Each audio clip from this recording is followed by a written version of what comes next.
मैं उन मर्दों से ये कहना चाहती हूँ जो मर्द कहते हैं ना कि मैं अपनी माँ का कर्ज कभी नहीं उतार सकता, पूरी ज़िंदगी उसका कर्ज नहीं उतार सकता क्योंकि उसने मुझे जन्म दिया है। और उस औरत का कर्ज क्यों भूल जाते हो?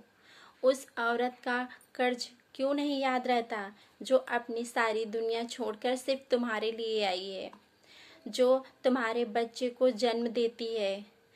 उस औरत का भी तो कर्ज है तुम्हारे पर। उस औरत का कर्ज क्यों भूल जाते हो? जो अपनी जान पर खेल कर तुम्हें बाप बनने का सुख देती है, उसके प्रति भी तो तुम्हारा कुछ कर्ज है। देवरानी और जेठानी में अक्सर गलत फहमियों की वजह से ये झगड़े होते हैं।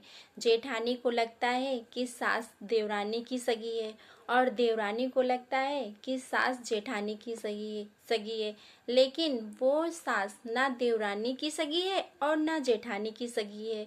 वो सास तो सिर्फ ननद की सगी है। बिन ब्याही बेटी 30 साल की घर में बैठी रहे तो वो बेटी है। 20-22 साल की बहू ब्याह कर घर आए तो वो बहू है। घर की सारी जिम्मेदारियां बहू उठाए क्योंकि वो बहू है।